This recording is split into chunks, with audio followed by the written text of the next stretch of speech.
और अब बात मध्य प्रदेश के युवाओं की।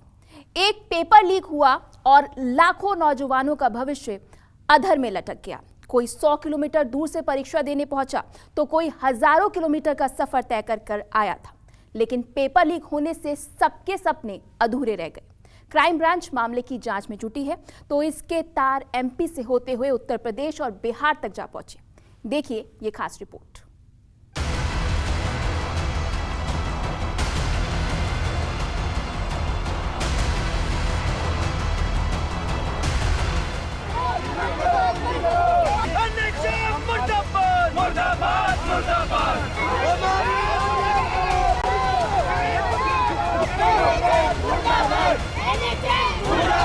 हम यहाँ आते हैं, एग्ज़ाम की इतनी प्रिपरेशन करते हैं, उसके बाद यहाँ आने के बाद पता चलता है एग्ज़ाम मतलब पेपर लीक हो जाते हैं। आज थोड़ी उम्मीद थी कि हाँ चलो कुछ अच्छा करेंगे, 6 to 5 मंथ से प्रिपेयर कर रहे थे अपने आप को कि हम एग्ज़ाम देने जाएंगे, लेकिन आज यहाँ पेपर लीक होने की वजह से हमारा एग्ज़ाम नहीं हुआ, तो मुझे बहुत बुरा लग रहा है। 1500 किलोमीटर दूर से आई हूँ सर।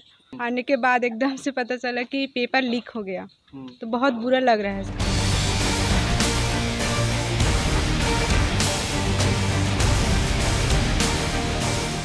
एक अदद नौकरी के लिए देश के नौजवानों को किस तरह मुसीबतों का सामना करना पड़ता है, ये तस्वीरें उसकी बानगी बयां कर रही हैं।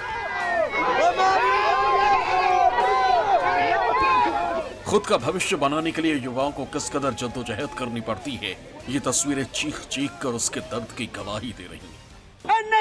मुर्दाबाद मुर्दाबाद मुर्दाबाद, दोषियों को सजा दो, सजा दो, सजा दो। कोई 100 किलोमीटर दूर से आया था तो कोई 1500 किलोमीटर का सफर तय करके पहुंचा था। सोचा था कि इस परीक्षा को पास कर लेंगे तो जिंदगी का इम्तिहान थोड़ा आसान हो जाएगा, रोजी रोटी का साधन जुटा लेते, लेकिन युवाओं के भविष्य के साथ खेलने वालों को ये नागवार गुजरा। नौकरी के लिए परीक्षा सेंटर पर पहुंचने से पहले ही पेपर लीक हो गया, आनन फानन में परीक्षा रद्द करनी पड़ी। कहानी मध्य प्रदेश की है। 7 फरवरी को नेशनल हेल्थ मिशन के तहत संविदा नर्सिंग स्टाफ की भर्ती परीक्षा होनी थी। सुबह 10 से 12 और दोपहर 3 से 5 2 पालियों में एग्जाम होने थे। इस बीच ग्वालियर क्राइम ब्रांच को सूचना मिली कि परीक्षा का पेपर लीक हो गया। क्राइम ब्रांच की टीम ने डबरा थाना इलाके में टेकनपुर के एक होटल में दबिश दी तो पैरों तले जमीन खिसक गई। यहाँ कुछ लोगों के पास इस परीक्षा से जुड़े कई तरह के दस्तावेज और पेपर मिले। फिर क्या था, जैसे ही इसकी खबर परीक्षा सेंटर पर पहुंचे अभ्यर्थियों को लगी, लोग आक्रोशित हो गए। ग्वालियर से लेकर भोपाल तक छात्रों ने प्रदर्शन शुरू कर दिया। अभ्यर्थियों के सपने एक झटके में चकनाचूर हो गए। सरकारी नौकरी की उम्मीद लिए सेंटर पर पहुंचे छात्रों की खुशियां पल भर में मायूसी में बदल गई। 5-6 मंथ से तैयारी कर रहे हैं सर। 1500 किलोमीटर दूर से आई हूँ। आने के बाद एकदम से पता चला कि पेपर लीक हो गया, तो बहुत बुरा लग रहा है सर। हम यहाँ आते हैं, एग्ज़ाम की इतनी प्रिपरेशन करते हैं, उसके बाद यहाँ आने के बाद पता चलता है एग्ज़ाम मतलब पेपर लीक हो जाते, कभी रिजल्ट नहीं आते, इतनी सारी चीज़ें फेस करनी पड़ती है। क्या करेंगे हम? एक तो वैकेंसी लेट आती है, कभी आती भी है, तो ऐसे और कितना मतलब तैयारी कर करके कब तक यहाँ पे टाइम वेस्ट करेंगे।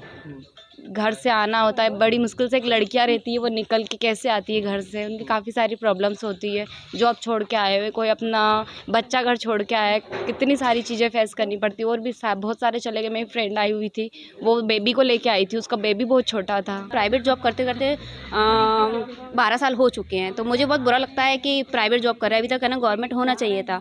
और आज थोड़ी उम्मीद थी कि हाँ चलो कुछ अच्छा करेंगे, 6 to 5 मंथ से प्रिपेयर कर रहे थे अपने आप को कि हम एग्ज़ाम देने जाएंगे, लेकिन आज यहाँ पेपर लीक होने की वजह से हमारा एग्ज़ाम नहीं हुआ, तो मुझे बहुत बुरा लग रहा है। मुझे क्या, मेरे साथ में जितनी भी आई हैं सब लड़कियाँ, उनको बहुत बुरा लग रहा है। कोई शादीशुदा है, कोई अनमैरिड है, कोई अपना जॉब छोड़ के आई। मैं अपना जॉब छोड़ के आई हूँ। आज मैंने अपनी हाफ डे ली थी, लेकिन यहाँ के तो कुछ मुझे मिला ही नहीं।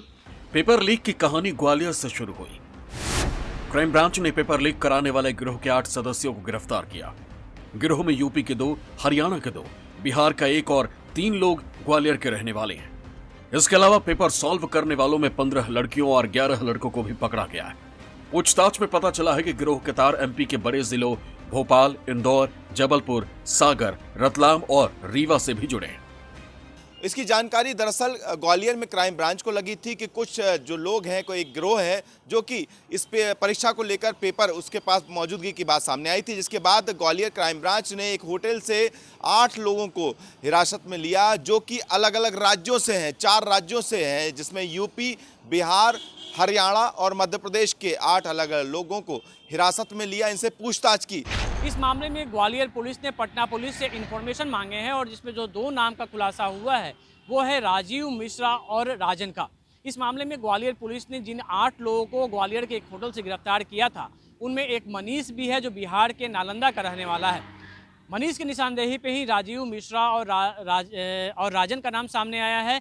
इसमें राजीव मिश्रा का नाम इससे पहले भी प्रयागराज में हुए पेपर लीक मामले में सामने आ चुका है और जिसमें यूपी एटीएस की टीम ने बिहार से राजीव मिश्रा के कई सहयोगियों को गिरफ्तार भी किया था।